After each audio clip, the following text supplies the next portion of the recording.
siempre digo que hay como una suerte de también de esfuerzo, ¿no? En asumir estos roles, estos lugares. Recién hablábamos de lo que implica la tecnología con Pilar, ¿no? La persona que está coordinando el ingreso a la sala, ¿no? Y yo digo, por sobre todo los déficits que puede tener, hay un enorme esfuerzo por comunicar, por estar, bueno, no sé si eso reemplaza en forma total en un 100% a la presencialidad, pero creo que hay que valorarlo en el sentido de la continuidad. Y los matices se van puliendo, se van recomponiendo, ¿no? Más allá de sus limitaciones.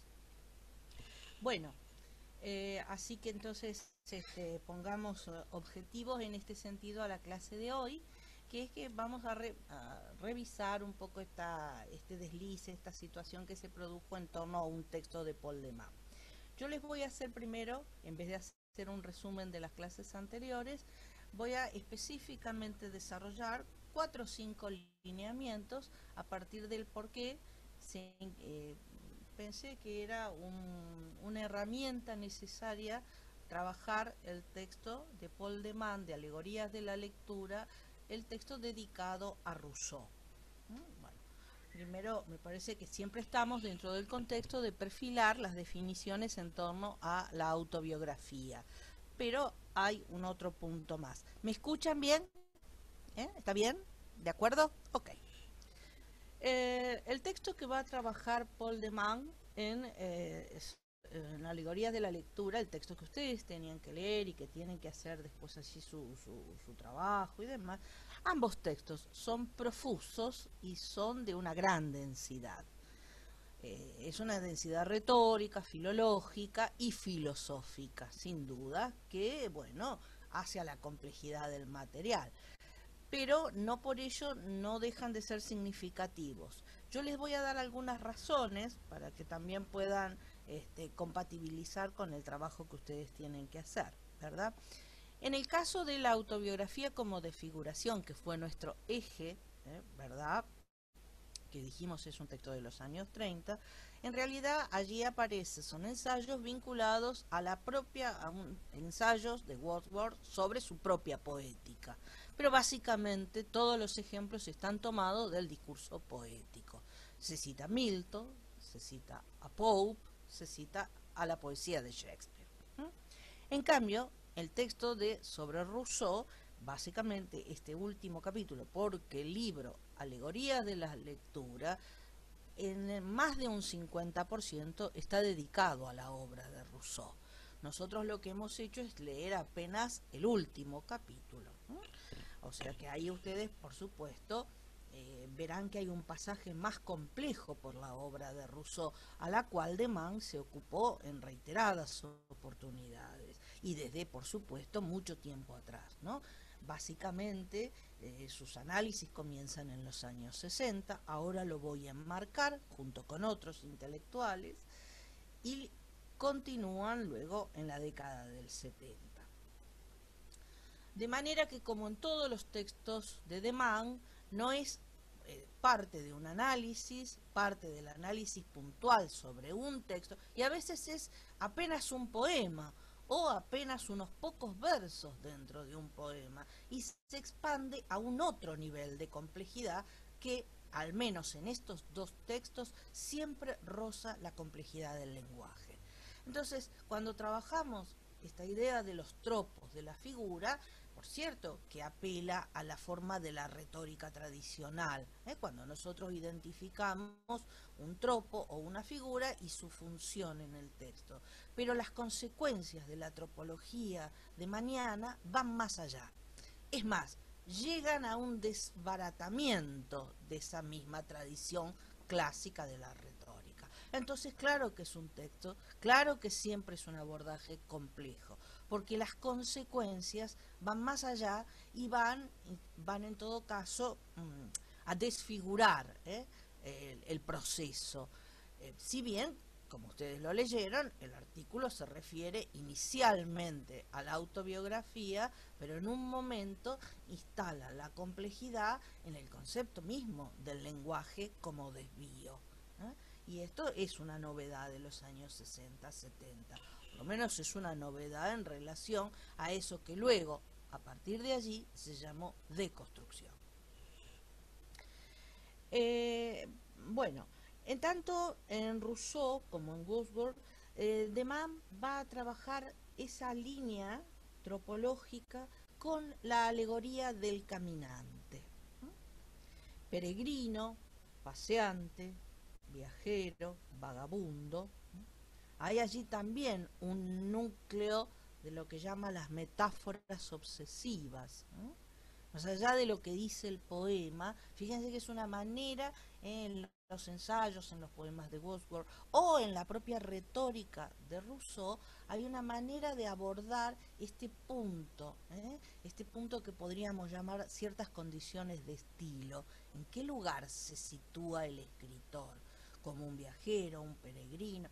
Ustedes dirán, bueno, pero eso tiene larga data, desde el mundo cristiano. La vida está pensada como un viaje, como un peregrinar, una peregrinación, bueno, sería concretamente este sentido del pasaje, del pasar. Sin embargo, aquí vamos a ver cómo en Rousseau se vuelve una obsesión, y se vuelve de una forma persistente, ¿no? Entre esta idea del confesar, a su vez él también las ensoñaciones, la suerte de contar la propia vida. En este sentido, en el poema de Wordsworth, en el texto que hemos leído y que hemos trabajado, aparece el concepto de máscara, ¿no? Recuerden que ella viene de prosopopein, dar un rostro.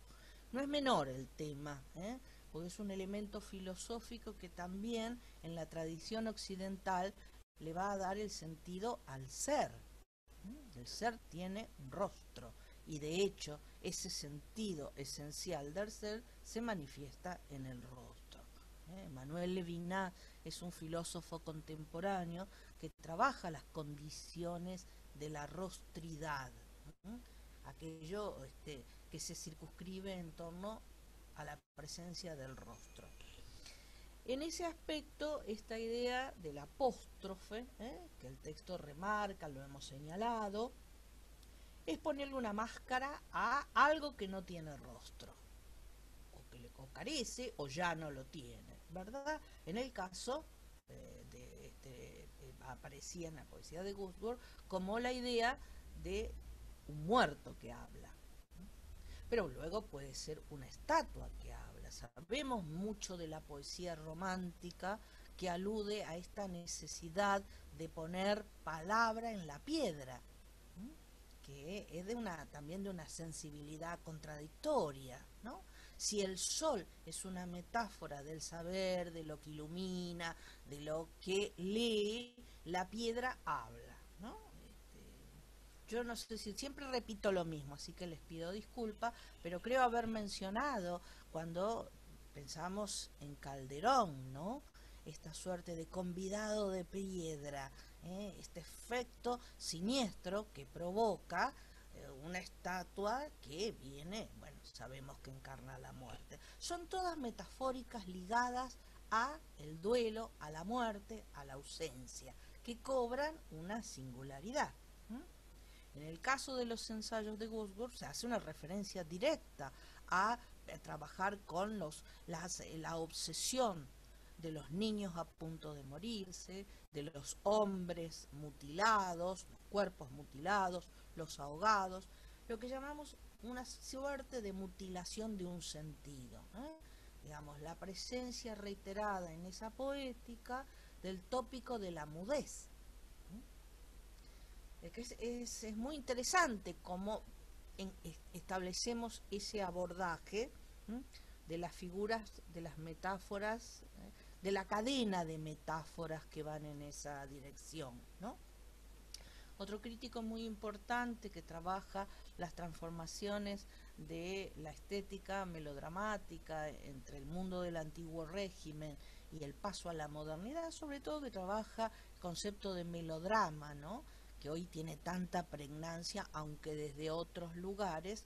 Peter Brooks particularmente trabaja esta idea que en el folletín, en el melodrama, hay una virtud enmudecida que tiene que decir su verdad y que en definitiva este trayecto de la narrativa lo que intenta siempre es restituir una virtud o una verdad, ¿no?, desbaratada, desviada, falseada. Entonces esta suerte de la costurerita que dio el mal paso, ¿no?, tiene que ser repuesta en un lugar armónico, ¿no?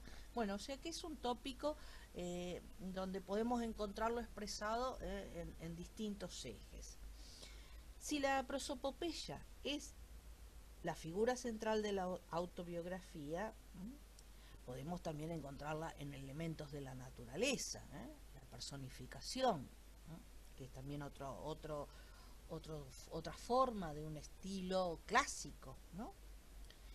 En cambio, en las confesiones de Rousseau, el desplazamiento se va a dar por medio de un pequeño episodio, pero no por ello menor, sino singular. Si el análisis que va a hacer de Mann es acerca de la reiteración en que estos episodios se van a dar no solo en este texto, sino en textos ya del final de la vida de Rousseau. Y en esto vamos a tener que volver un poco sobre la figura de Rousseau, porque particularmente es la figura de quien decide contar su vida en todas sus manifestaciones.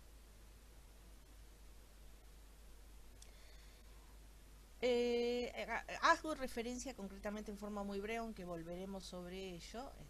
Hay un episodio vergonzante, dirá de Mann, ¿no?, entre otros críticos, y el hecho lo es, del robo de un lazo, de una cinta. Pero en realidad lo que le interesa señalar, el robo de esa cinta ha sido descubierto en un momento en la juventud del propio Rousseau, y él acusa a una joven sirvienta que se llama Marion, ¿verdad? En realidad hace una suerte de excusa de que de una primer justificación de lo que sería una acción baja. Volveremos sobre esto, porque el sentido de confesar, en un sentido religioso, ustedes van a ver que tiene que ver con la idea de intimidad y profundidad. Si no es alguien que cuenta una hilación de hechos más o menos importantes, sino de algo bastante abyecto, profundo, oscuro y vergonzoso.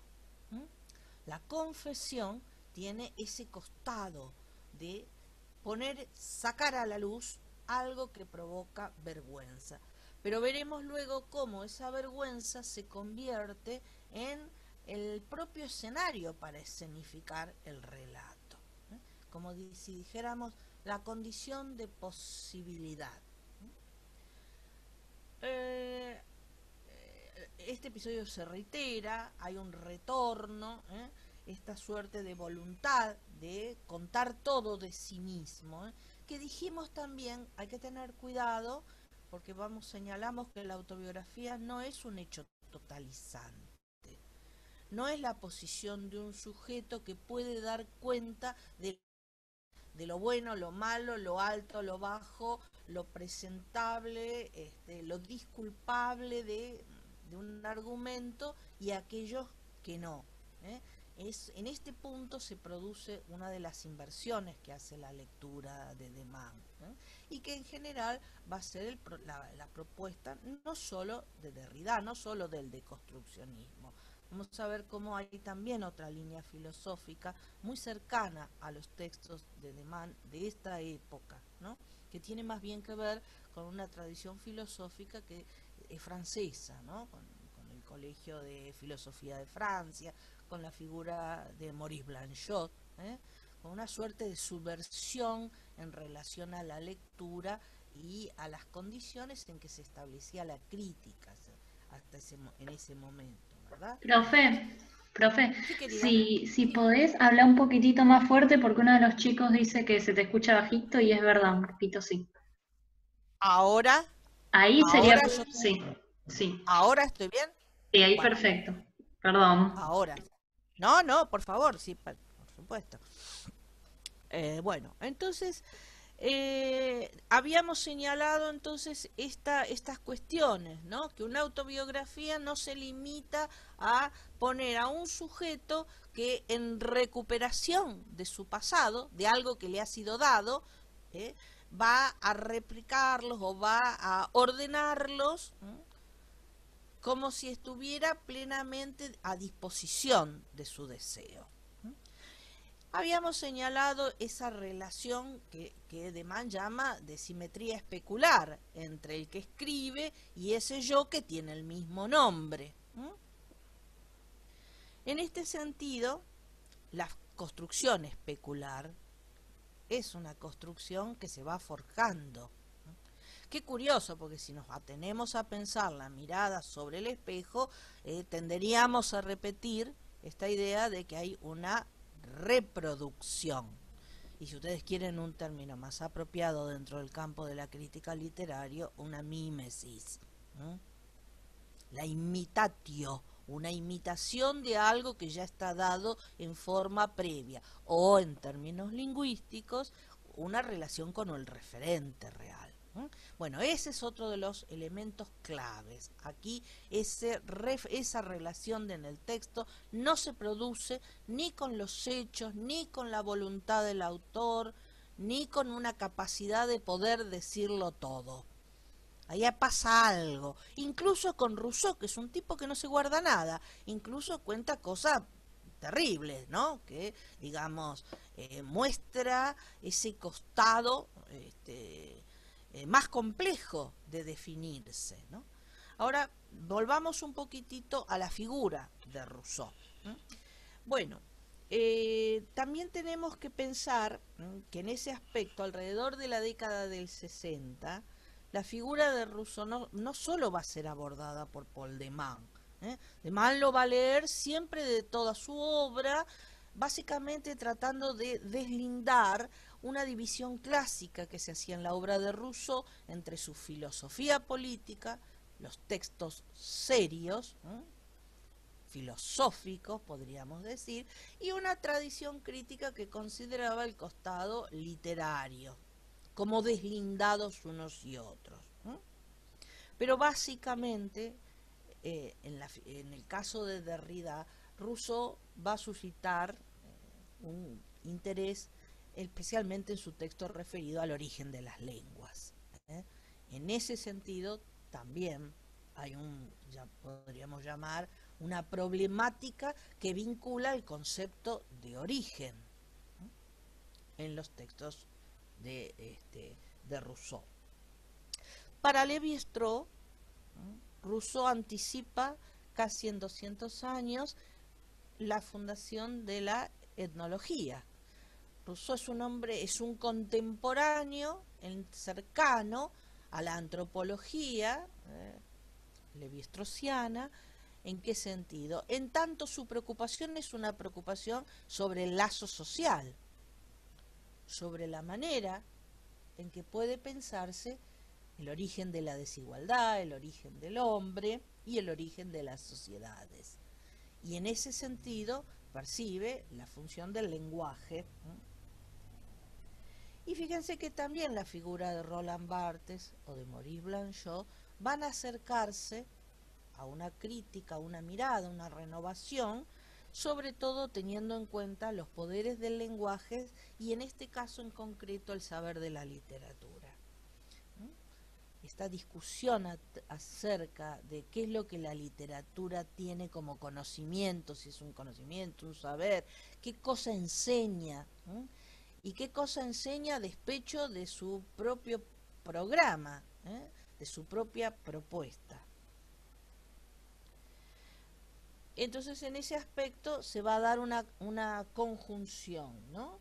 En las resistencias a la teoría, el texto que hay el último capítulo es una entrevista que le hacen en en el 83. Esa es la última entrevista que se le hace en vivo, pero él le pregunta, es un periodista italiano, y le pregunta sobre las diferencias con la obra de Derrida. Siempre se ha dicho de Deman, el discípulo americano o el deconstruccionista en América, ¿no? Y Deman señala entonces este punto que me gustaría leérselos porque creo que es muy valioso, ¿no? Dice, bueno, yo tengo un encuentro, dice, esto lo dice la gente, no soy yo el autorizado para hablar de si yo me parezco a Derrida o en realidad hago apropiación de los términos o me parezco más cuando menos lo uso. Eh, Muy interesante la manera en que sale de la pregunta, ¿no? Cuáles son sus diferencias entre su obra y la de Derrida. Lo que sí dice es que justamente este debate en torno a Rousseau se da alrededor de los años 70 y básicamente, ¿no?, desde la perspectiva de lo que podríamos llamar el debate sobre el origen de la lengua. Esta va a estar cruzado. Dice, mi punto de partida creo es básicamente filológico y por ese motivo didáctico orientado hacia el texto. Por lo tanto, tengo tendencia a investir a los textos de una autoridad inherente que es más fuerte que yo, que la que Derrida está dispuesto a darles. Curiosamente, tanto Derrida como Deman son hoy los emergentes de lo que llamamos las teorías textualistas, ¿no? Y hoy encarnan en forma definitiva esta hipótesis de trabajo. Yo creo, dice, me borré, perdón, ahora sí, yo creo que el texto sabe de un modo absoluto lo que está haciendo. Ya sé que no es este el caso, pero es una hipótesis de trabajo necesaria, la de que Rousseau sabe en todo momento lo que está haciendo y que por esto no hay necesidad de deconstruir a Rousseau.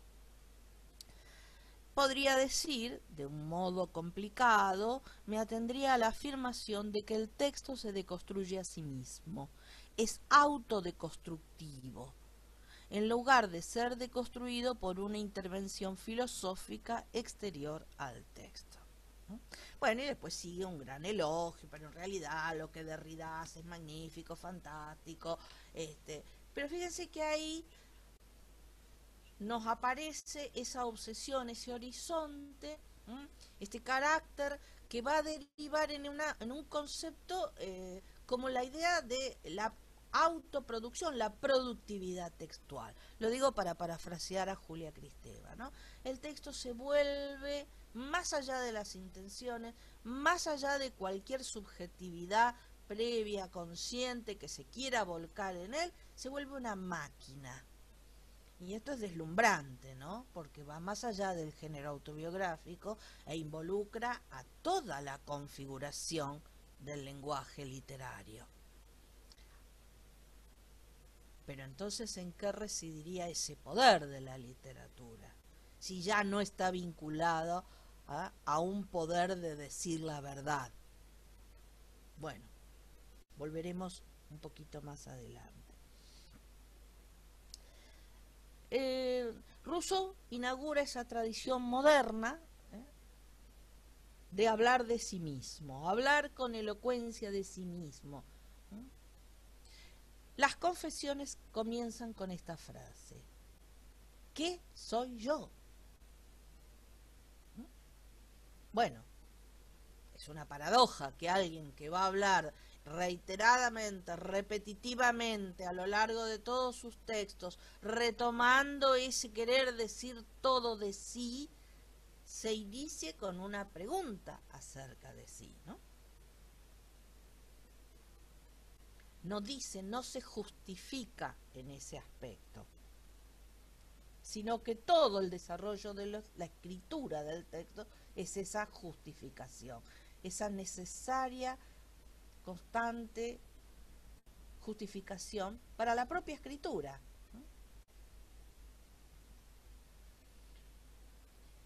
Rousseau habla de sí mismo en tercera persona, y muchas veces marca esta idea confrontada entre Jean-Jacques, entre Juan Jacobo y Rousseau, como si en una persona, como si en esa unidad que llamamos el nombre de autor, la firma, que la presuponemos siempre como una entidad única, ya hubiera una contradicción, una paradoja, un desdoblamiento.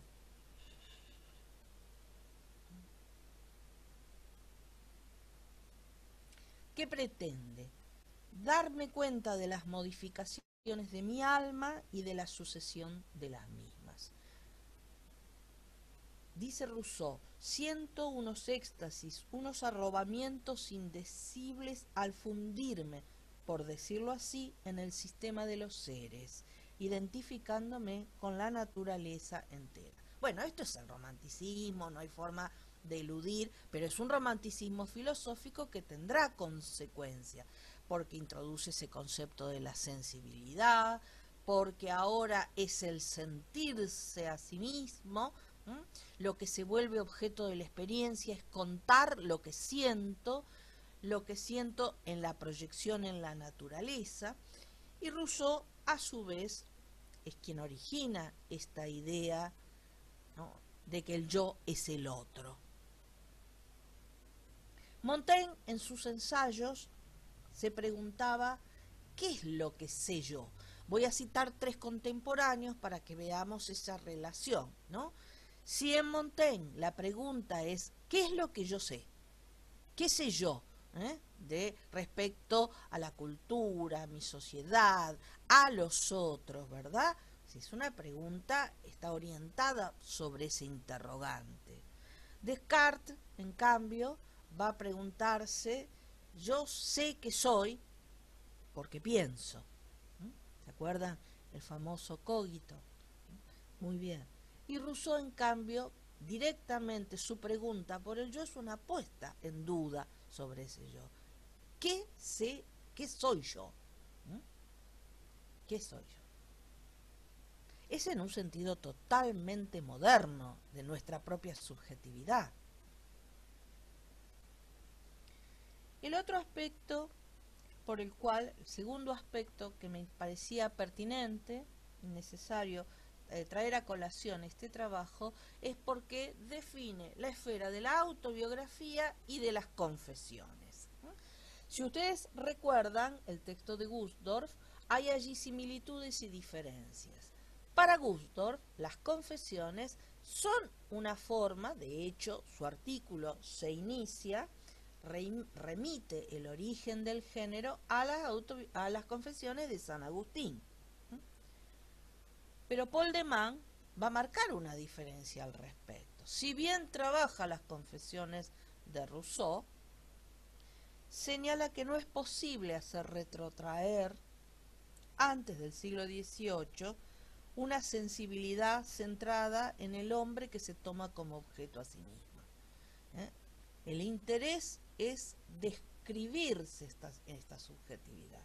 Esta es la subjetividad moderna, romántica, moderna, como ustedes quieran llamarla, antropológica, logocéntrica, bueno, hay muchas denominaciones posibles, pero el hecho es que ahora este sujeto que se cuenta, que se pone como centro, piensen ustedes como vimos, este movimiento que lentamente se inicia con el Renacimiento y el humanismo, mostrarse, pintarse a sí mismo, ¿verdad?, va también a traer aparejado otra problemática.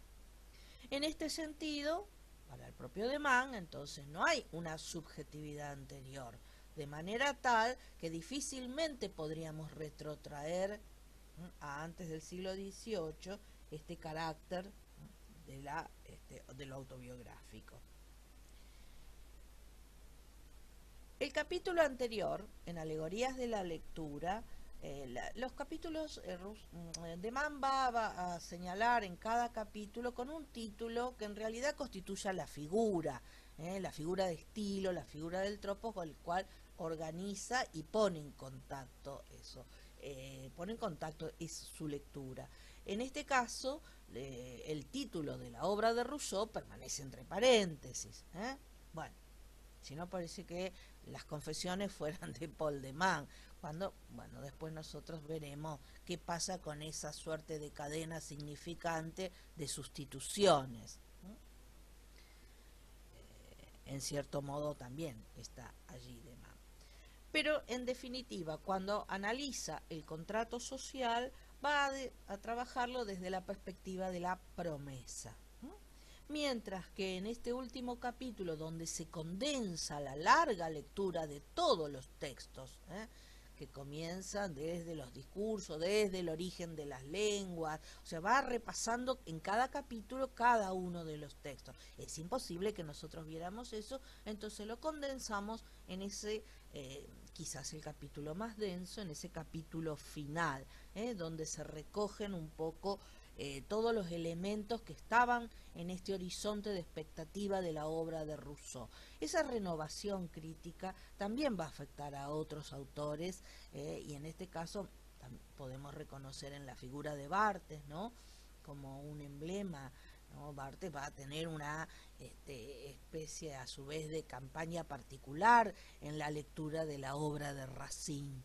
Ustedes seguramente sabrán el largo debate y la disputa y el campo polémico que Barthes establece con una figura cristalizada como que es esta crítica oficial, la crítica, digamos, académica, sobre la obra de Racine, con un axioma muy claro: Racine no es objeto, no puede ser solo objeto de una crítica académica, porque eso lo mataría y perdería la validez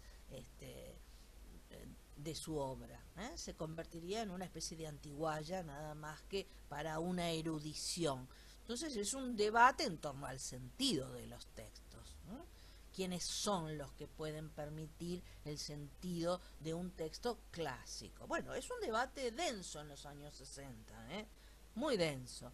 Y la obra de Rousseau también va a tener un debate al respecto, tanto como la obra del Divino Marqués, la obra del Marqués de Sade.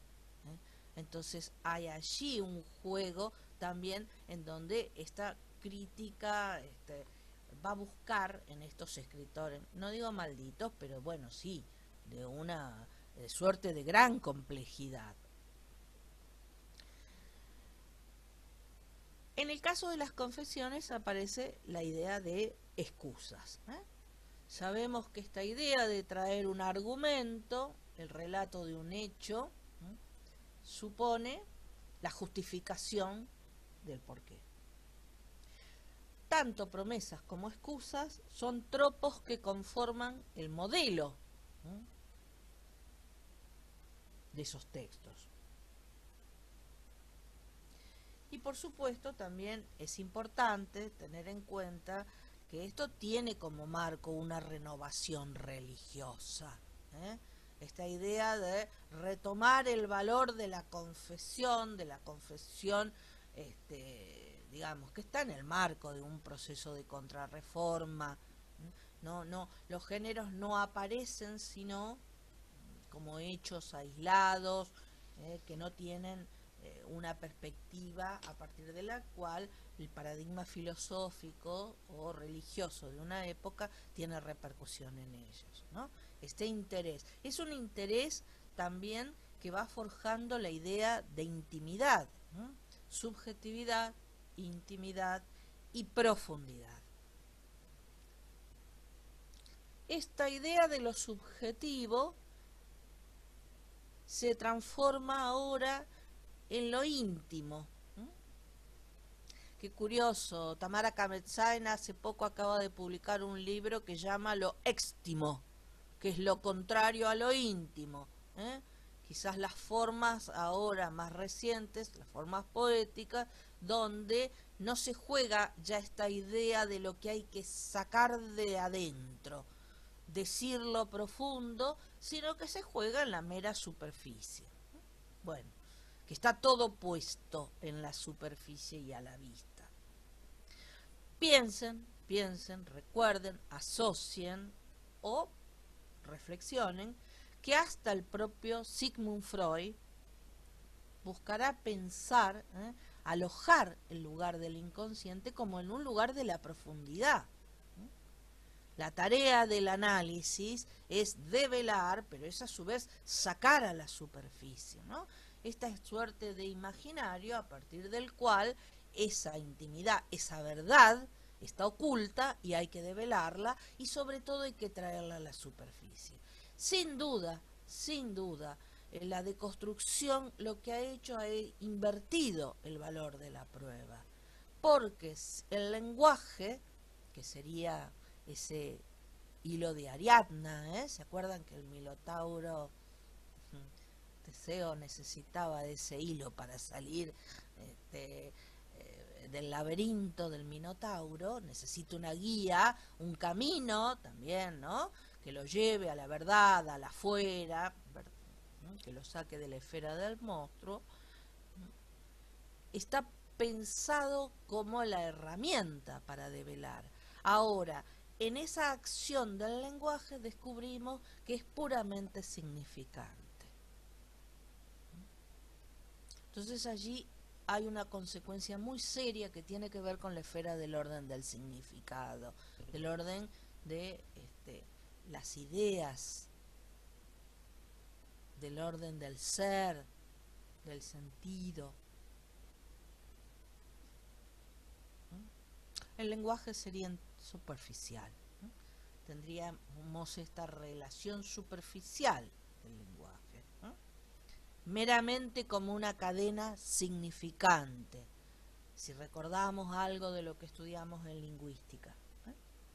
Bueno, pero volvamos a Rousseau. Rousseau se pone en posición de contar todo de sí, ¿eh? Exhaustivamente, obsesivamente, repetitivamente a lo largo de todos sus textos.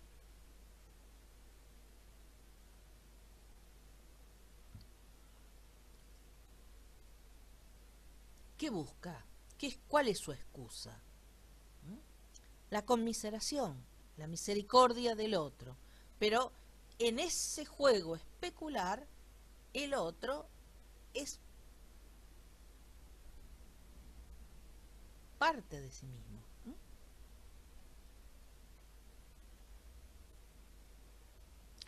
No pretende ni relatar ni retratar su vida. Quiere narrar, fíjense, por un lado lo contradictorio, quiere narrar los hechos, no quiere que se dude de que está mintiendo. Ponerse en contacto consigo mismo.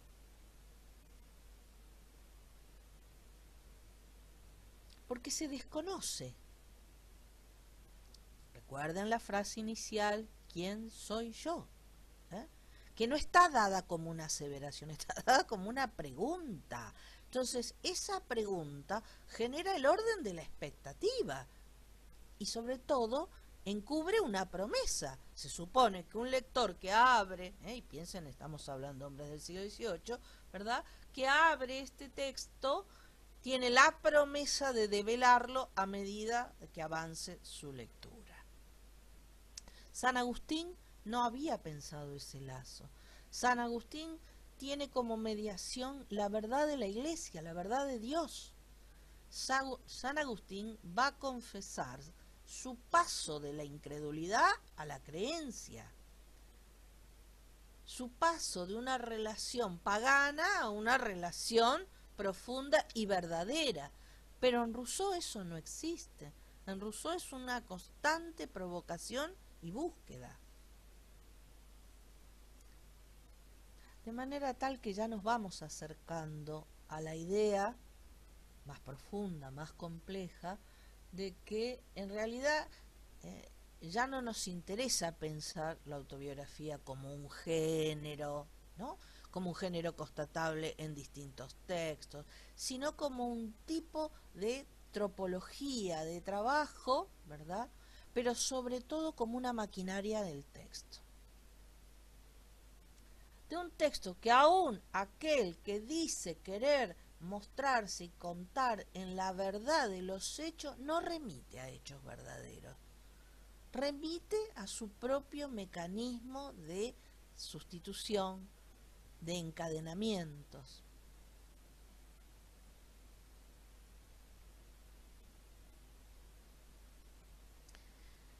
El tercer punto, que tanto en las confesiones de Rousseau de 1770 como la referencia que se hace en el texto de Deman a lo que se llama las rêveries, las ensoñaciones.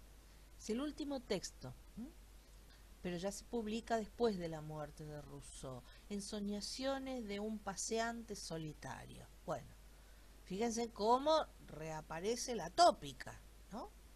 Ya ahora no solo es el camino, es la interpelación, sino ahora también son ensoñaciones. O sea, el campo de la literatura se abre en un sentido extraordinario, ¿no? Al elemento onírico, si ustedes quieren, ¿no? Son meditaciones, y se revuelve a repetir allí en ese texto final, el texto publicado después de la muerte, nuevamente la reiteración del robo, del episodio vergonzante, porque el episodio vergonzante va a tener después 3 niveles de análisis para el propio Deman, ¿no? Robé un lazo para dárselo a alguien, ¿no? Eso supone que puedo estar enamorado de esa persona, ¿no? Entonces es un hecho de amor. Quise darle, quise hacer hacia ella un gesto amoroso, ¿verdad? Aunque ese lazo, por sustitución, es darle su amor, no es el lazo, sino, no es el objeto, sino el interés que encubre. Pero por otro lado, las justificaciones en donde Rousseau vuelve a señalar, no, bueno, no, yo dije el nombre de ella porque fue lo primero que se me ocurrió, casi por decir, fue lo primero que se me pasó por la mente. Casi como podríamos decir una salida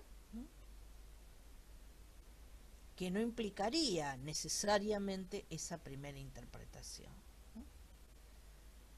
Lo cual hace también más vergonzoso el hecho, ¿no? De querer excusarse. Bueno, dije lo primero que se me ocurrió. Sobre todo por las consecuencias de ese hecho, ¿no? Que están relatadas claramente. Ambos fueron despedidos, la persona injustamente recibió la catástrofe que implicaba perder un trabajo bajo esa causa, ¿no? Ser la causante del robo, ¿no? O haber participado del robo, o haber alentado al robo. Entonces, el episodio se va transformando en la medida en que es la razón suficiente para dar cuenta de las excusas. La vergüenza, dice el propio Deman, es una maquinaria que llena de argumentos al escritor, llena de palabras alrededor de ese hecho, del cual no tenemos ninguna posibilidad de comprobar si empíricamente está diciendo la verdad, si exactamente corresponde, si hay una comprobación empírica. Por un lado está el hecho, el lazo se robó, pero toda la argumentación y los sucesivos argumentos que pueden dar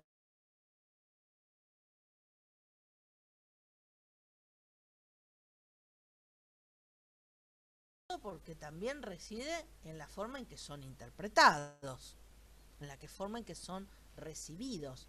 Y en este caso el punto es que Deman va a señalar que son la excusa perfecta en la máquina del texto. Son los argumentos necesarios para que el texto funcione. Y esta sí es una idea conmocionante. Dice Maurice Blanchot, un elemento más. En términos, digamos, de lo que podemos llamar el valor performativo, ¿se acuerdan que señalamos que no es un género, que intenta, no lo piensa como un hecho donde se totalizante, y sobre todo que lo autobiográfico, o lo que Deman va a llamar el momento autobiográfico de los textos, tiene un carácter performativo? Es evidente que entonces los argumentos lo que intentan es persuadir al lector, lo cual quiere decir atraparlo, lo cual quiere decir volver a contarle la historia.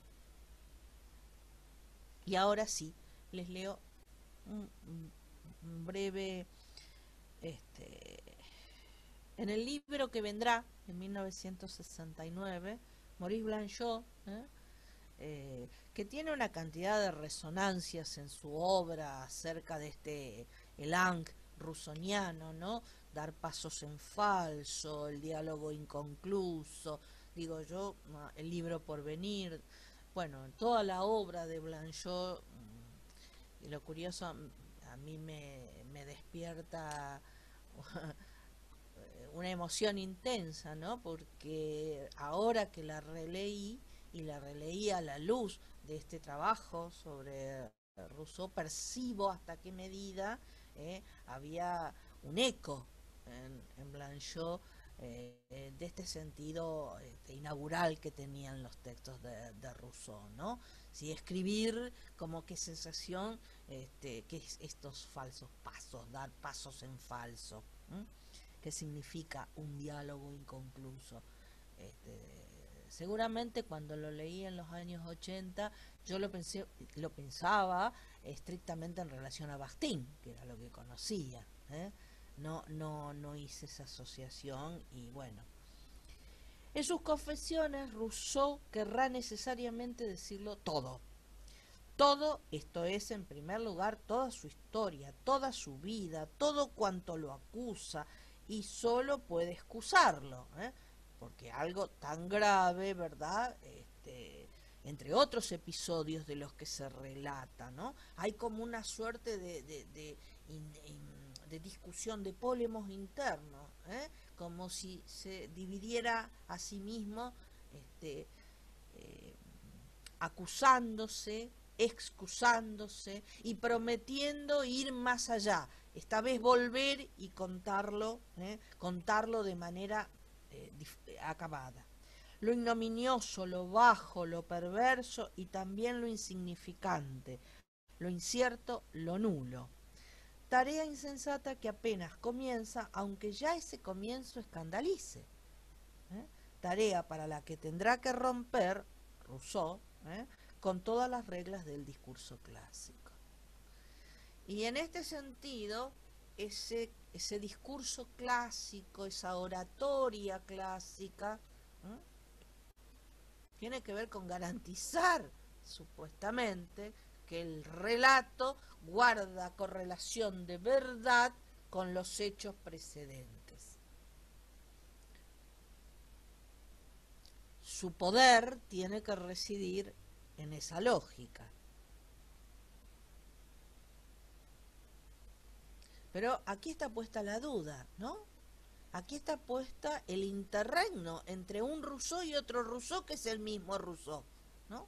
Bueno, dije esto, les pido, no voy a volver a mencionarlo, y nuevamente repetición y reiteración. Entonces allí hay un efecto de los tropos, de las figuras, que es lo que va en definitiva a estudiar Deman. No hay relato integral. No es que se cuenta ahora un aspecto que va a suplantar, sino que en realidad son reiteraciones. Es una repetición obsesiva, y esto le da el carácter original que tienen las confesiones. Podríamos decir el carácter compulsivo de confesar. Fíjense que no se puede escindir Hoy que estarían muy diferenciadas esta idea de confesar, porque para nosotros, en nuestra discursividad social, la confesión está del lado del crimen. El que confiesa es el delincuente. La ley tiene la tarea primordial de hacer que el delincuente confiese.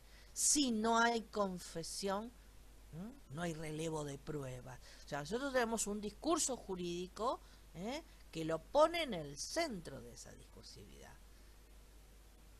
Muy distinta a esta idea de confesión en tanto explosión del alma, en Agustín, en tarea que compromete a una verdad religiosa. Y por supuesto a esta contradicción que Rousseau va a poner en escena.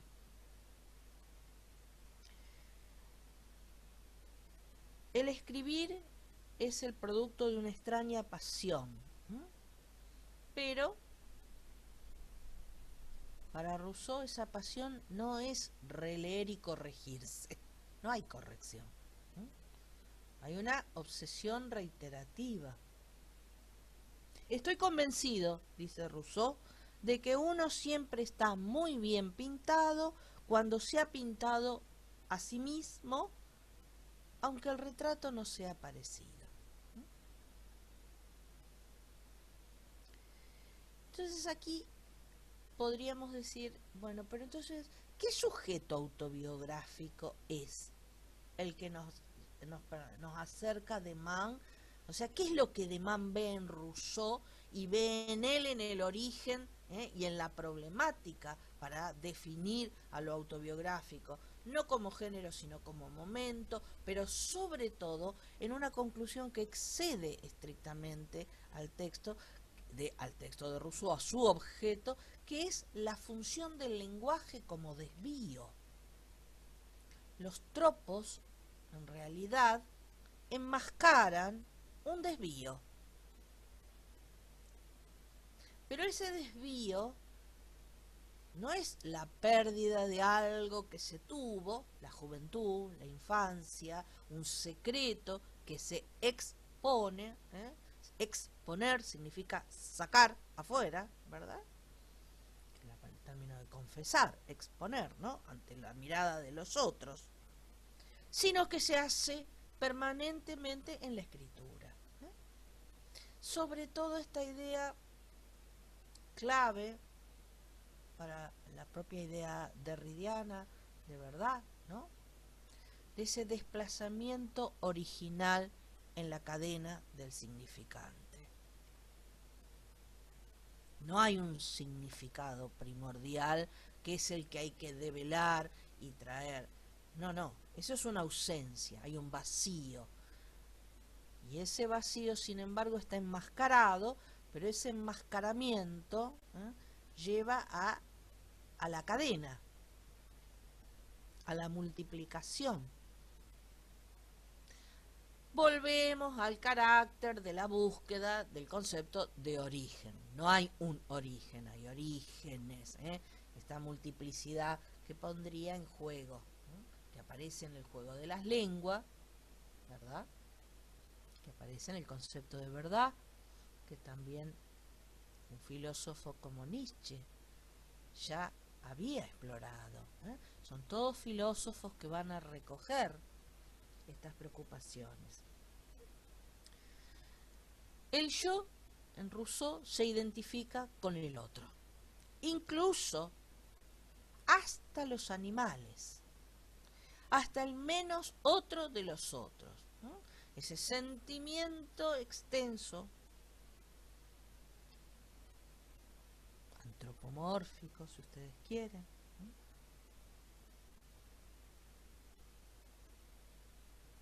no soy yo.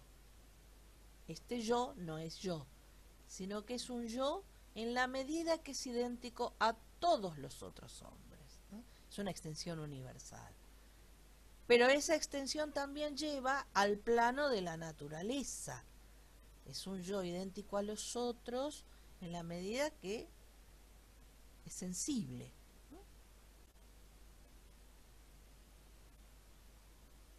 Estas ideas por allí bueno, hoy que tenemos una sensibilidad exacerbada respecto a la distinción humano-animal, ¿eh? Bueno, ya ha pasado mucha agua, ha corrido mucha agua bajo el puente, digo. Pero piensen, que desde una perspectiva religiosa, esta idea que diferenciaba y separaba la condición humana de la condición animal, bueno, son ideas que entran en crisis como entrarán después con el darwinismo, este escándalo de descender de un mono, bueno, forma parte de estas suertes de lazos entre la comunidad de lo humano, la definición, los límites y la frontera, ¿no? Sobre todo por la condición en donde el hombre, negando su animalidad, también niega esa vía de lo sensible, ¿eh? Bueno, este panteísmo que es propio rusoniano, ¿verdad? Esa inocencia original que está en la naturaleza. Bueno, esas ideas también llevan a un modo de pensarse a sí mismo. Para conocerse, si yo no sé quién soy yo, debo describirme y debo intentar hacerlo como un él, ¿no? Como un él. Hay un momento especular en este sentido. El autor es objeto, es sujeto de su propio conocimiento. Pero el autor de una autobiografía no nos va a contar algo que él sepa antes de escribir. No está en posición de superioridad. Bueno, pero eso atenta contra una idea establecida de que la persona que mejor se conoce a sí misma es el escritor, ¿no? Una idea que se convierte en una idea falsa. No pone ante el lector un saber que él posee y el lector le es dado. No, no, sino que él es también, se va conociendo.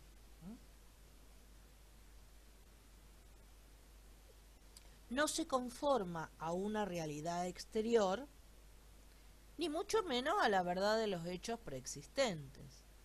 Nosotros dijimos, Rousseau, claro, lo señala de Man, no niega ese carácter histórico, no les voy a mentir, no voy a falsear, tengo necesidad de decir esto, pero en el orden de la autenticidad de mi propio relato, no de la verdad adecuada de los hechos precedentes, es decir, en el orden de la escritura. Porque las variaciones se vuelven más reales en lo irreal, dirá.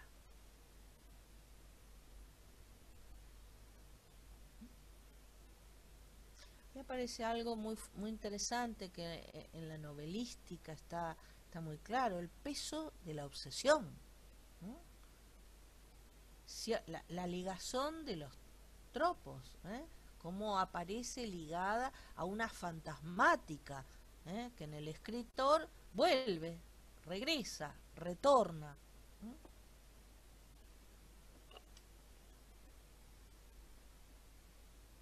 Entonces el poder, la fuerza de la literatura reside en esta suerte de error, de incapacidad, no en la capacidad de representar, no en la capacidad mimética de copiar un referente exterior a ella, sino de actualizar.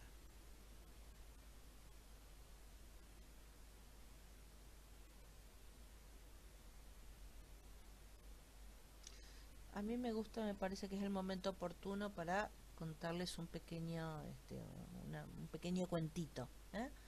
Cuando Cézanne comienza a pintar, el gran pintor, Cézanne era un loquito, el gran pintor era Eugène Delacroix, Delacroix pintaba unos cuadros enormes, escenas épicas, era el pintor del Estado, enormes, extraordinarias, escenas maravillosas, el orientalismo es extraordinario.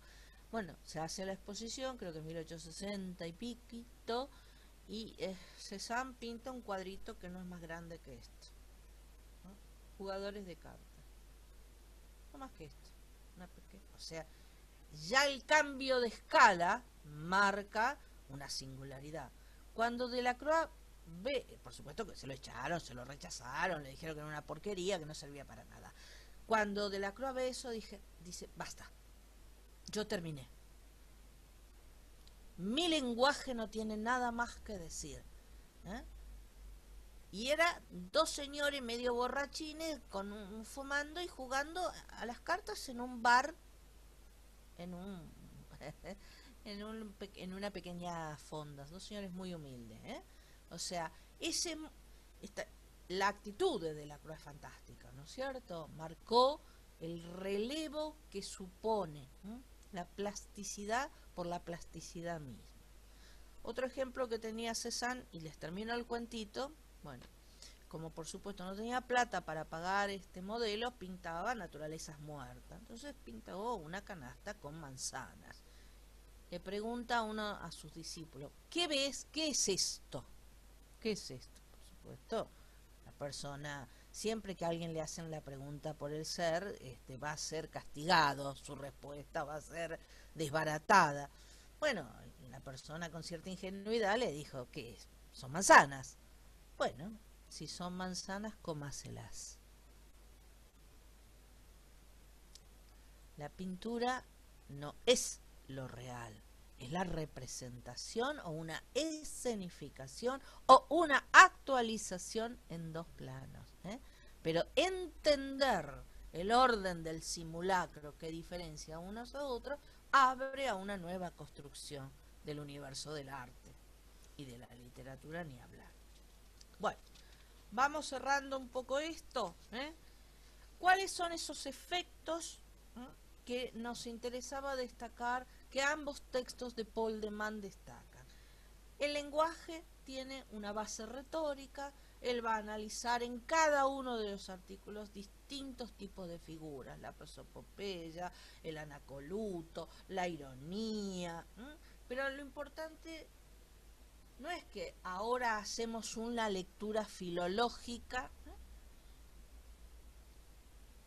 excluyente, sino que entendemos que esa retórica es una encadenación, una concatenación de un lenguaje pensado como desvío del sentido.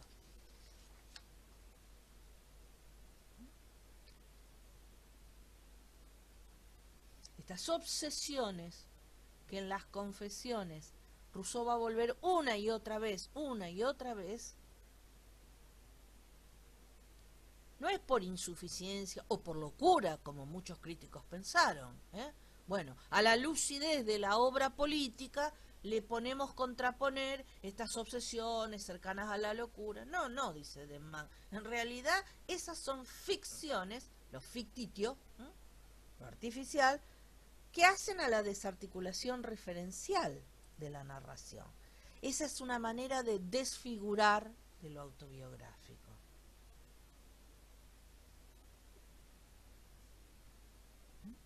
Y ahí el texto dice claramente que hay un conjunto de procedimientos.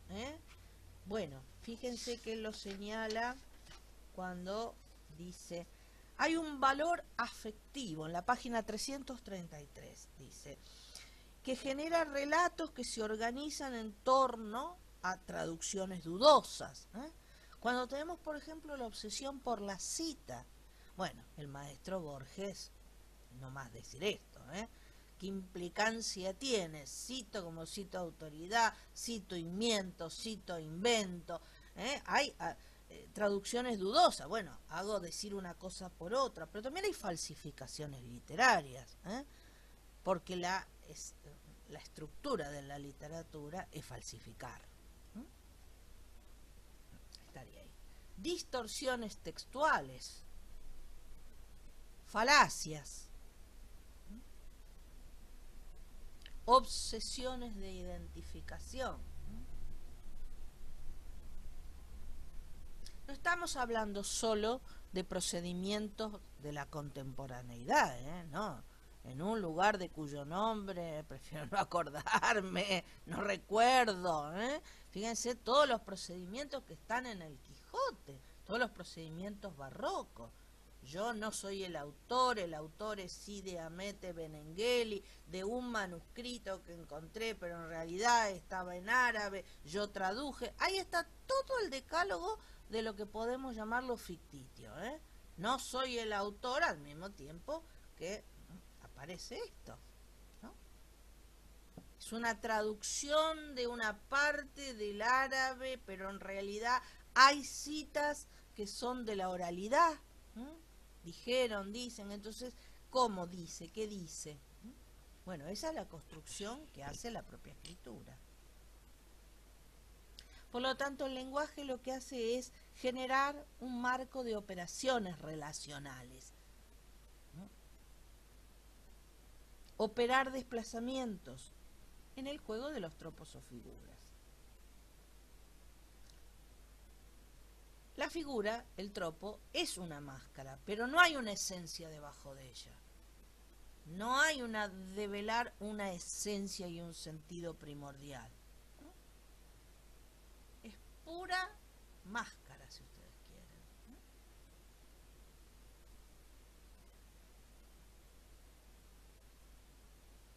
Sacamos esa máscara y encontramos otra máscara, y sacamos esa máscara y encontramos otra máscara. Siempre está condenada al fracaso.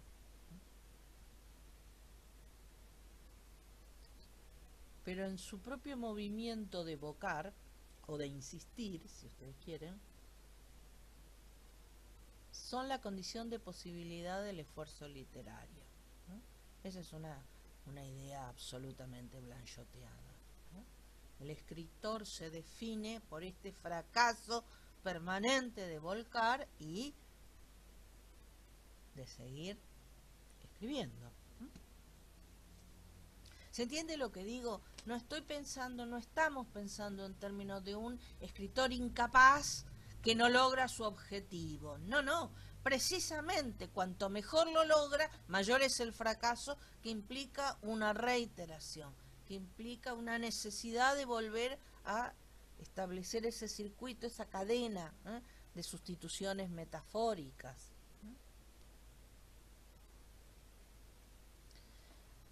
La ley de la autenticidad del texto no prohíbe nada, pero es insatisfecha en sí misma.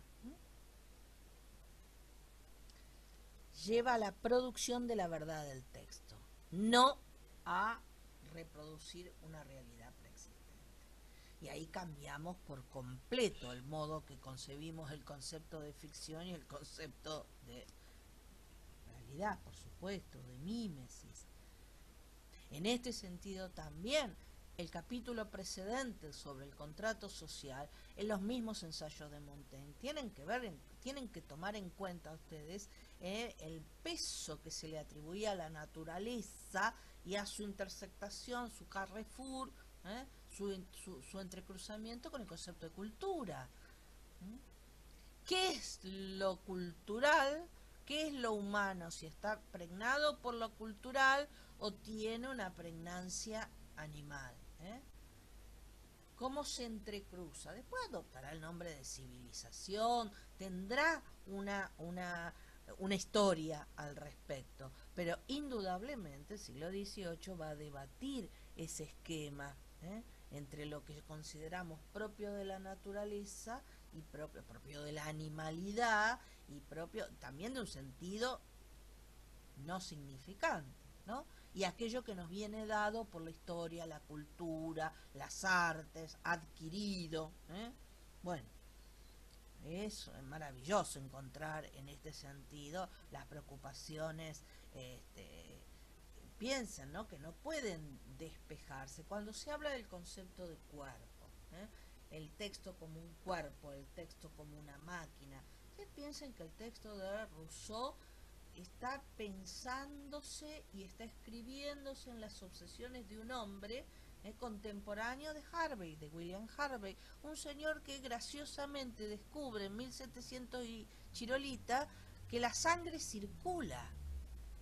Esto es de una extraordinaria novedad y al mismo tiempo de una conmoción, ¿no?, que va a rearticular todos los conceptos de corporeidad, de vida, ¿no? La percepción del cuerpo muerto y el enigma del cuerpo viviente va a ser resuelto con esta idea de que la sangre circula. Es extraordinaria. Toda la metafórica que en lo social va a tomar ese descubrimiento. ¿Por qué nosotros cuando hablamos del tránsito decimos la circulación del tránsito? La ciudad es recorrida en sus arterias principales. Es fantástico, ¿eh? Fantástico. Se va generando un campo semiótico de transposiciones y de sustituciones. Como un cuerpo, la ciudad es ahora el cuerpo social. Bueno, William Harvey, otro de los elementos que va a asociar Rousseau es justamente esta idea de lo sensible, de nuestros sentidos, de nuestras experiencias sensibles. En las relaciones, en la cadena de relaciones y de combinaciones. Bueno, no nos vamos a detener allí, pero ustedes ven cómo hasta qué punto siempre esta es la vuelta en este texto con respecto al problema del lenguaje. ¿El lenguaje es condición animal o es una condición adquirida? Ahí está ese enorme debate. La segunda conclusión del texto sobre las confesiones de Rousseau y ahora su mirada y relación complementaria con la autobiografía como desfiguración, es la idea de la cadena de sustituciones e intercambios.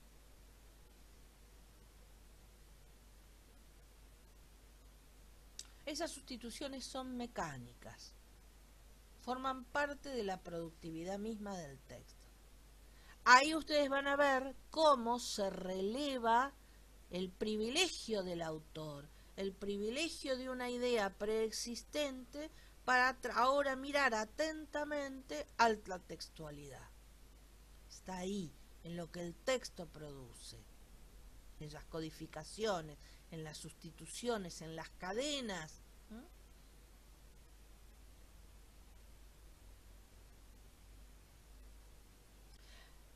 La autobiografía, en un sentido clásico, era considerada como una palabra de justificación. En la clase que viene vamos a ver cómo en la literatura argentina, en particular en el siglo XIX, esa justificación siempre es política. Siempre es política y es después del paso por una función pública. En el texto de Adolfo Prieto es importante entender ese sentido que se le atribuye, el valor, podríamos decir, la noción de valor, si ustedes quieren ser saussurianos, al momento. Es decir, restituye una justicia, es decir, una verdad. He sido perseguido, he sido atacado, estos episodios históricos de mi participación política no han sido claros, entonces vengo a decirles en mi autobiografía, ¿verdad?, cuál es la verdad, que no ha sido hasta ahora reconocida. Si repongo un origen, pero en la escritura el lenguaje juega su propio. El escritor dice lo que dice y dice lo que no dice. En Rousseau están los dos intereses contrapuestos. Venir a contar todo, mediarlo, pero al mismo tiempo querer ese origen. Decir, bueno, está, pero yo en realidad me excuso de haber hecho lo que hice, pero bueno, remito a un otro origen, y al mismo tiempo quiero que sea el lugar de una mediación. Quiero que esta excusa sea la razón suficiente para yo escribir alrededor de ella, sin poder dar cuenta nunca de la totalidad de esto, ¿no? Bueno, hacer del lenguaje la morada de lo inmediato, pero también el lugar de una mediación. Por un lado, establecer el origen, intentar hacerlo, y manifestar el movimiento de una extrañeza. La certidumbre de lo que siempre está comenzando y la incertidumbre de lo que siempre vuelve a comenzar.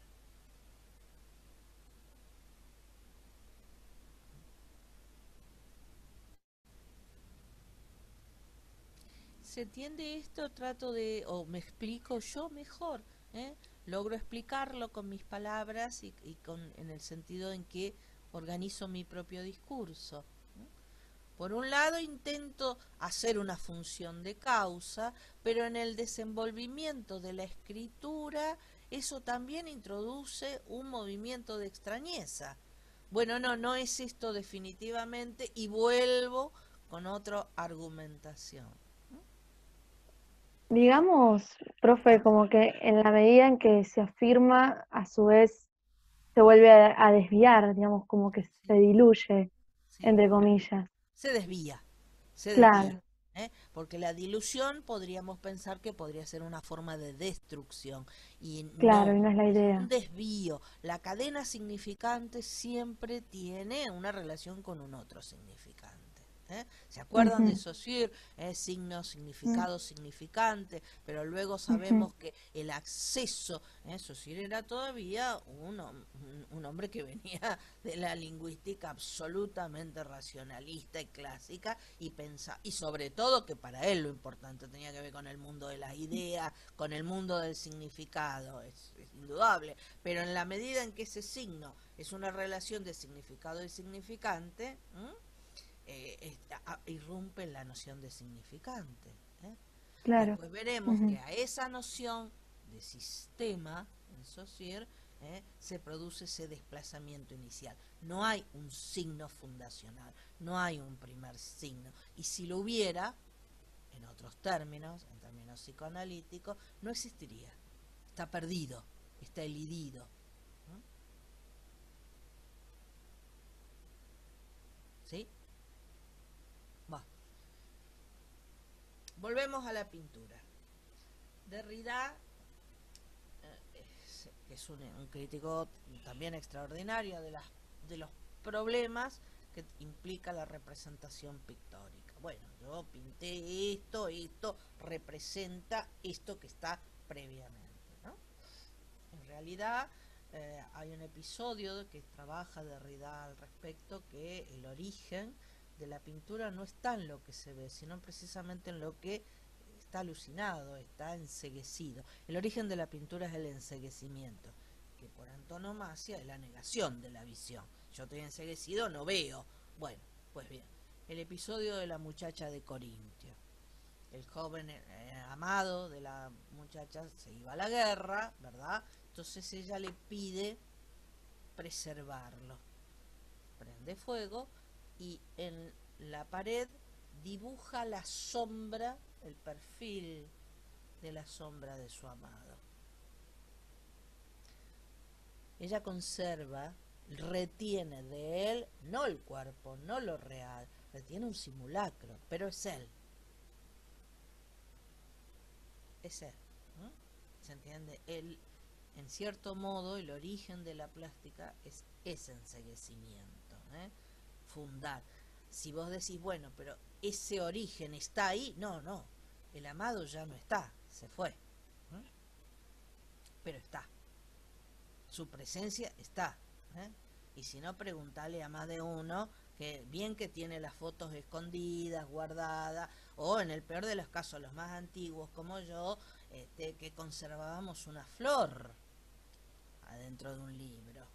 No me miren, los demás menos mal que no están ahí visibles, pues me mirarán como un bicho de una rareza. Bueno, qué es lo que uno guarda ahí? Bueno, es un origen, un sentido. Para alguien será basura dentro de un libro que lo mancha. Bueno, y para esa significación que además tiene una concatenación, ¿no? Che, ¿vieron lo que pasó hoy en Crítica? ¿No se enteraron lo que pasó hoy en Crítica? Ustedes cuando sepan lo que pasó hoy en Crítica. Acabo de hacerles una promesa y ustedes le prestaron mucha atención, ¿eh? Los encadené.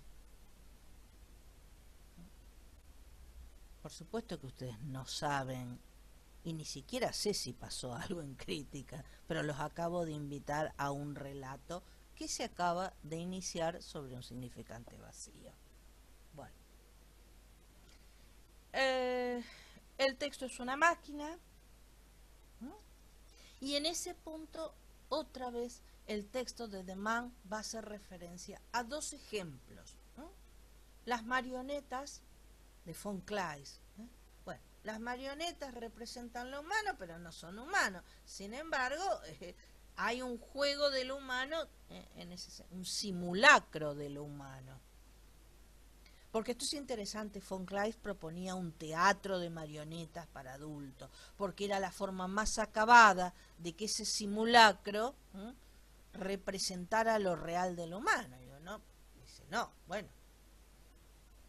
el cine también es una fantasmática. ¿Se entiende lo que quiero decir? ¿Me expreso? Como tenemos allí elementos fantasmáticos. La anamorfosis de una forma alejada del significado. ¿Se acuerdan el cuadro de Holbein, Los embajadores? Esa mancha que aparece, esa deformación, es una mancha, es un signo que no tiene una significación valiosa o reconocible, pero que irrumpe y desvía a la cadena. Si ustedes se acuerdan, la deformación anamórfica de la calavera en el suelo cambia por completo la interpretación de esa cadena significante. Lo que veíamos antes como la gloria del mundo, como la valoración de lo relevante, de lo significativo, se invierte y ahora como una especie de catástrofe cae por la mediación de ese signo que desvía la cadena. Cuidado, porque si nosotros no sabíamos esto, no lo conocíamos, vamos y pasamos frente al cuadro y no lo vemos, o no tenemos el código, ¿verdad?, de la lectura alegórica, que es justamente. Bueno, para nosotros es un cuadro que tiene otros elementos, que tiene otra significación. Pero esos elementos propios de la mundanidad, propios de la vanidad del mundo, ahora cobran un sentido absolutamente de moraleja, metafísico. Cuidado, cuidado, que esto no es lo verdadero. Lo verdadero es lo que sobreviene justamente y que no está, porque en el cuadro no está puesto allí. Digo, la amenaza en este sentido, así como lo otro es la promesa, esa amenaza tenemos que interpretarla. En palabras de De Man, la escritura incluye siempre el momento de desposesión, a favor del arbitrario poder de juego del significante. Y desde el punto de vista del sujeto, solo puede ser experimentado como un desmembramiento, una decapitación o una castración. No hay una totalidad de ese sujeto que se escribe y se vuelca por completo en forma diáfana, transparente, completa y total. Todo lo contrario.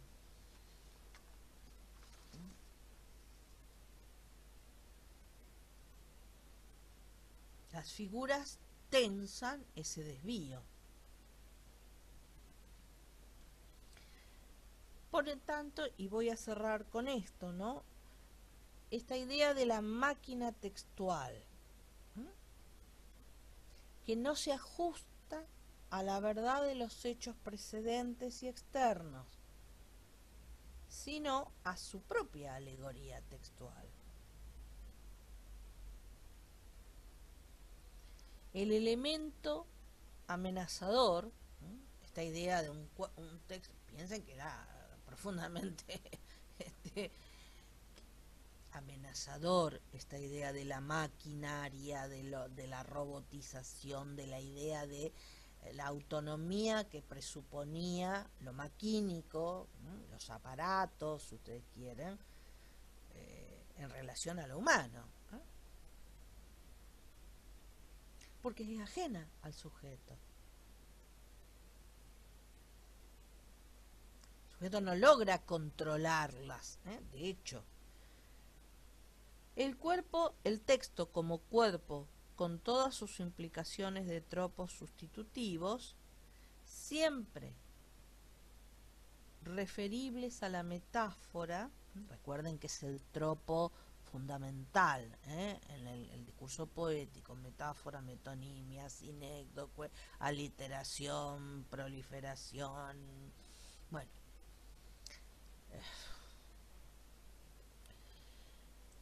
es desplazado por el texto como máquina, y en ese proceso sufre la pérdida del significado.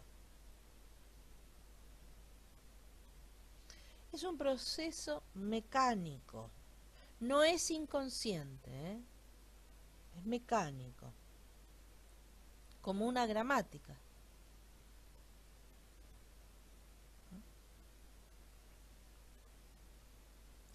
Y fíjense qué interesante esta idea que ustedes van a encontrar esta cita en la página 336. Esto amenaza al sujeto autobiográfico, pero no como la pérdida de algo que estaba presente anteriormente.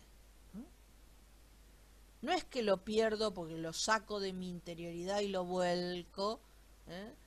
Como algo realizado, dado, y que se poseía antaño.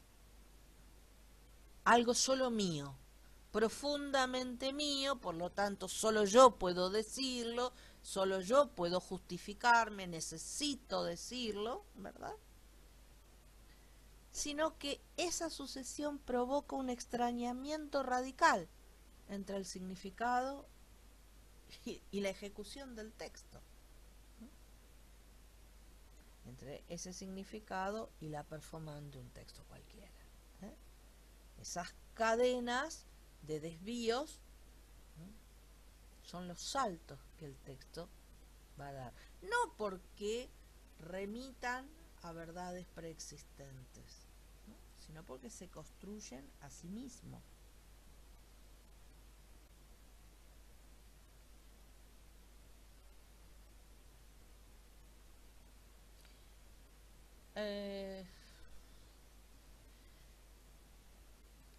Pensé en un ejemplo, bueno, pero voy a tener que hacer autorreferencial porque ahora no se me ocurre otro. Estos días en donde, bueno, los medios aparece la referencia a la muerte de un joven que, bueno, intenta sortear los controles policiales en la pandemia, bueno, y se introduce cercano a la costa en Mar del Plata, ustedes saben exactamente a qué me refiero, y aparece de forma bastante reiterada, pero a lo mejor para muchos de ustedes subrepticia, la palabra cangrejal. Aparentemente, podríamos, no digo que sea, ¿no? Digo, es un argumento. Podría haber muerto por efecto de la acción de un cangrejal, ¿eh? Un lugar bastante pantanoso, bastante barroso, atrapante, en donde rápidamente crece el agua, crece la marea, y del cual uno puede, aunque parezca una hipótesis delirante, puede quedar atrapado, no reaccionar y haber muerto ahogado. Bueno, digo como ejemplo de excusa o de razonamiento o de argumentación. No sé si lo recuerdan, lo tienen presente o si tan siquiera le han prestado atención, ¿no? En mi caso, por supuesto, inmediatamente la referencia que es un cangrejal. ¿Qué articulación tendría ese lugar? Porque uno describe un valle, describe una montaña, describe un río, pero un cangrejal. Yo no vi nunca en mi vida un cangrejal, pero los conozco enteramente, porque yo leí Don Segundo Sombra cuando tenía 20 años. Jamás me pude olvidar del episodio del cangrejal.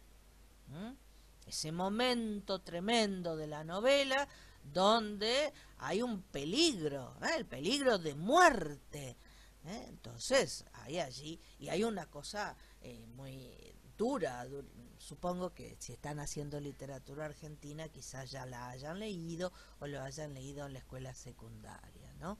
Los golpes de Don Segundo, a lonjazos y a latigazos. Hacete hombre, muchacho. No puedo evitar poner ese desvío en mi propia lectura cuando pienso en la implicancia que tiene ese término. Y repito, no tiene nada que ver con respecto a ningún hecho real de conocer o de ver, pero insisto, cómo esto jugaría como una argumentación, ¿no? Como una argumentación.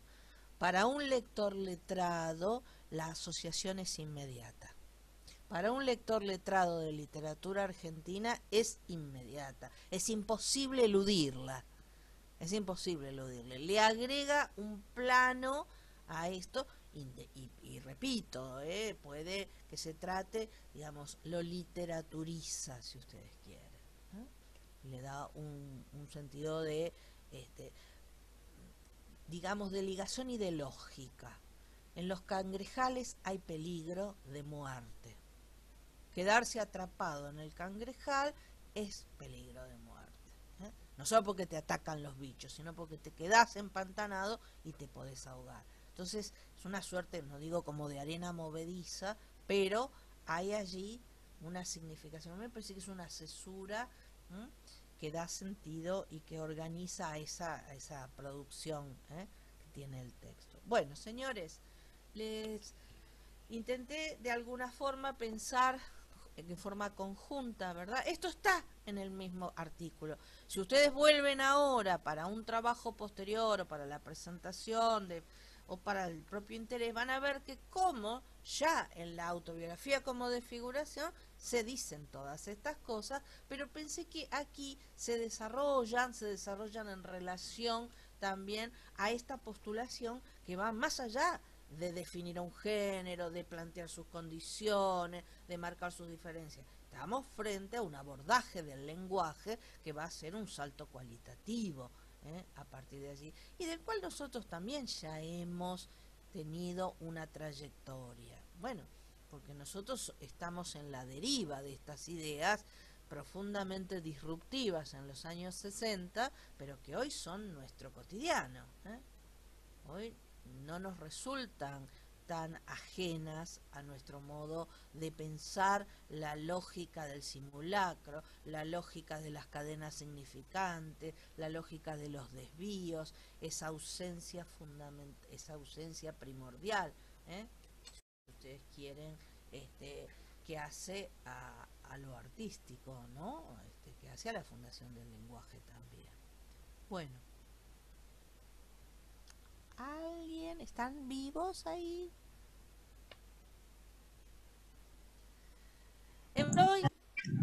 Bueno, perdón. Hola, yo tengo una pregunta. Pregunte. Sí, el texto habla del desplazamiento que se produce del texto como cuerpo al texto como máquina. ¿Pero qué es el texto como cuerpo? Esta misma idea de la acechanza de la castración.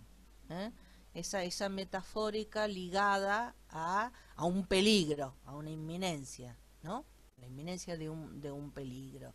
Pero no es que aparece uno y otro, están entrecruzados, ¿eh?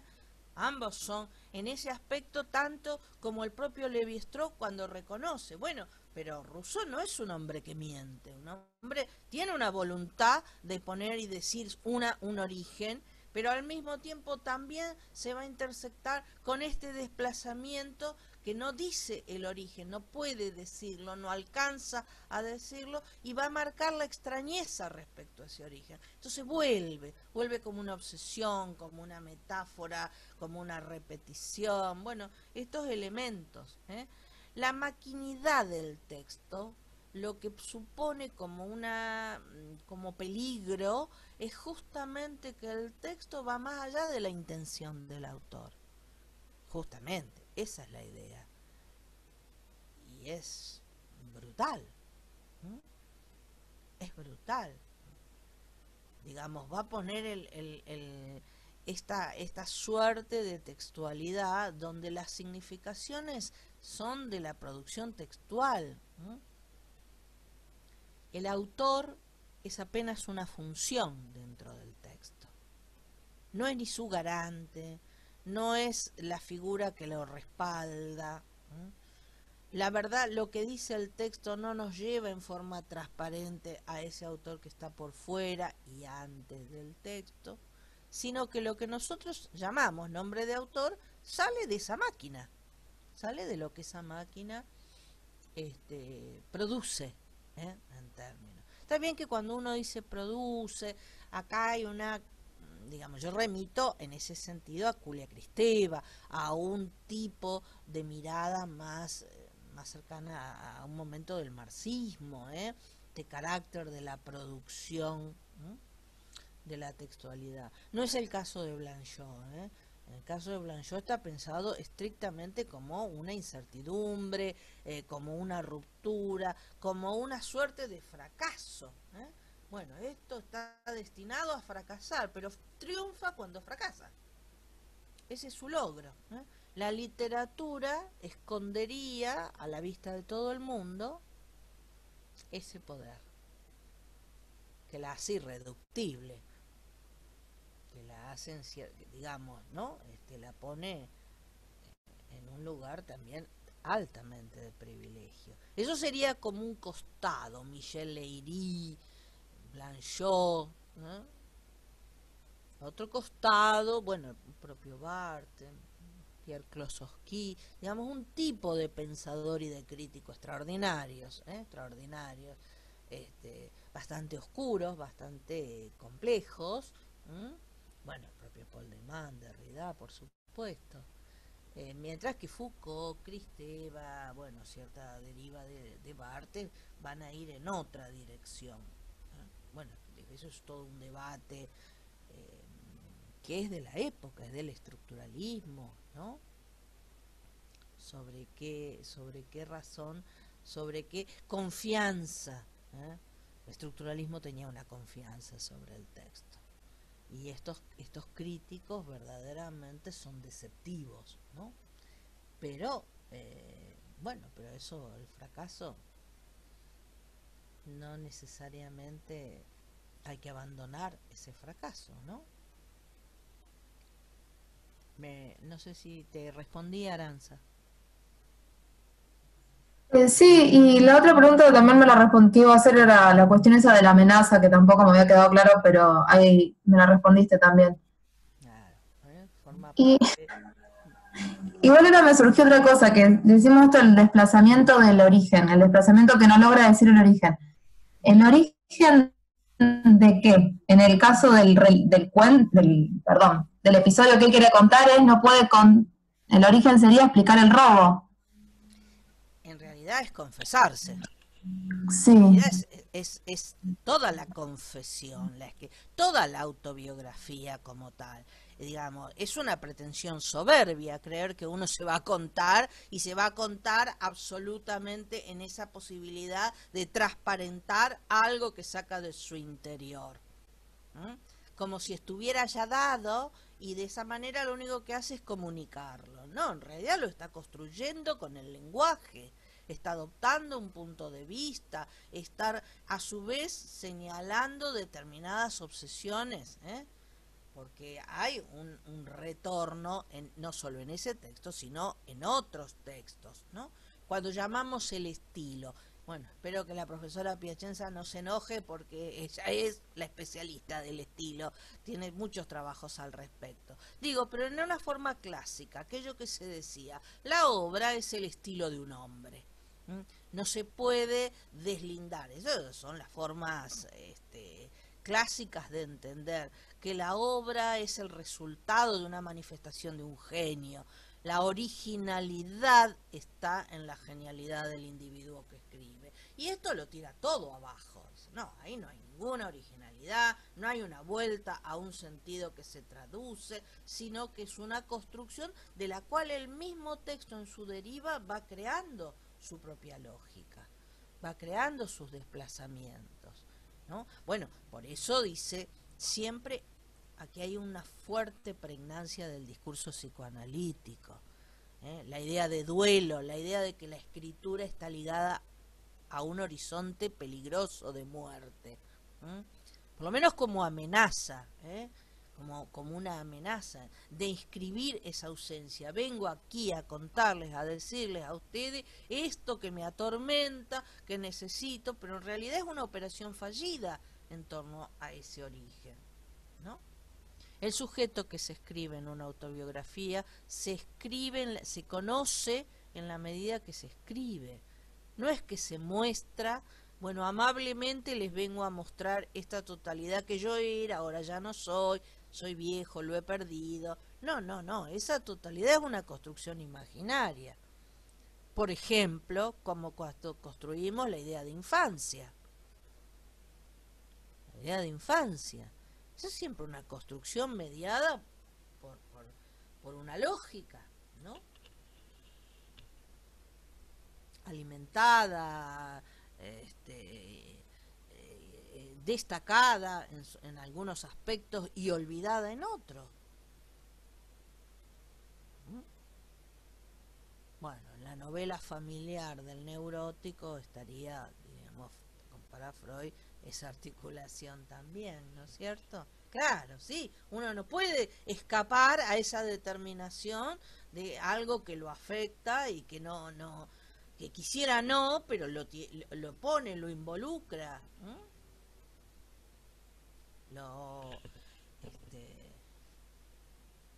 lo hace decir. El lenguaje tiene ese carácter casi autoritario de hacernos decir, ¿no? Volviendo a Guiraldes, al hijo de gaucho que llevo en mí como la sagrada custodia. ¿Pero qué hijo de gaucho? Este era un estanciero. Ahora él se autopercibía con una sensibilidad absolutamente de un hombre de la tierra. Entonces es una metafórica extraordinaria de lo religioso, de lo sagrado. La gauchía no es una clase social, es un estado del alma. Un estado del alma. Bueno, eso es lo que hace la novela.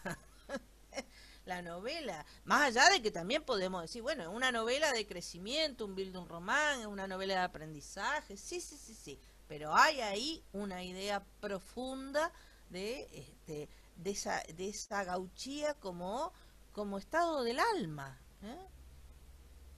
y lo tenemos preservado todavía en el lenguaje cotidiano. Cuando vos decís, pucha, fulano, es un gaucho, uy, haceme una gauchada. ¿Qué es hacerte una gauchada? ¿Y qué es el lugar afectivo desde el cual uno percibe que eso es una gauchada? ¿A qué designamos con ese nombre, con esa máscara, y no decimos para otras ocasiones me hizo un favor? ¿Qué registro hay? Porque ahí se juega la afectividad también, ¿no es cierto? Bueno, para Guiraldes está clarísimo, está clarísimo, la función de padre, no es el padre, es el padrino, bueno, Digo, si uno quiere poner claves para leer las novelas, ahí hay una enorme cantidad también de cadenas que organizan el sentido. No es que son excluyentes unas u otras. Si es una novela, no es una autobiografía. Si es digo, eso va armando la complejidad del texto. Y los textos más complejos admiten ese tipo de multiplicidad, ¿no? ¿Dónde está Guiralde? ¿Está en Don Segundo? ¿Está en el Recerito? ¿Está en el epígrafe?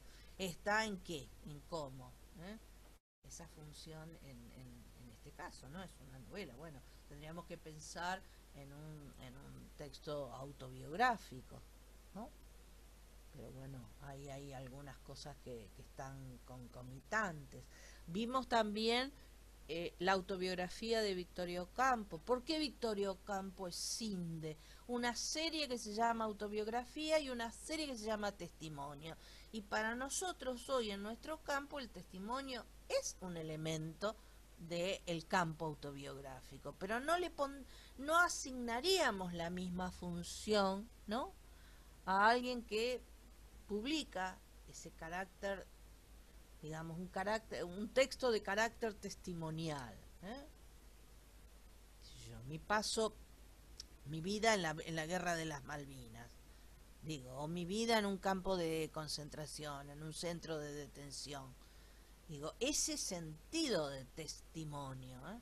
Ustedes saben que también ahí hay un problema etimológico. La palabra testimonio viene de tester, la misma raíz etimológica de testículo.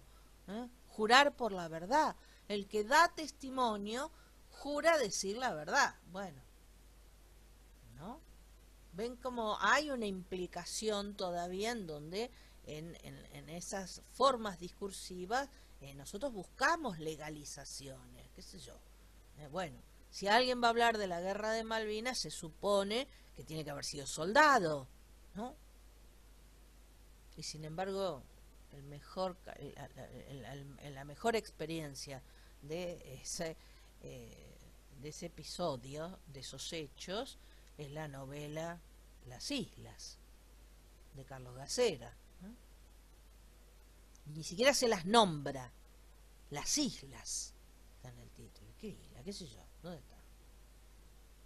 ¿Se entiende lo que quiero decir? Como hoy hay una diversidad muy amplia y también frondosa de estas escrituras del yo. En el momento en que estos textos se escriben, en los 60, en los 70, no lo había, y sobre todo se discutía de ellas su capacidad de acercarse a la ficción novelesca. La novela era el género dominante, de manera tal que estas parecían como elementos menores, que no tenían la jerarquía necesaria. Bueno, esto es así. ¿Alguna otra pregunta?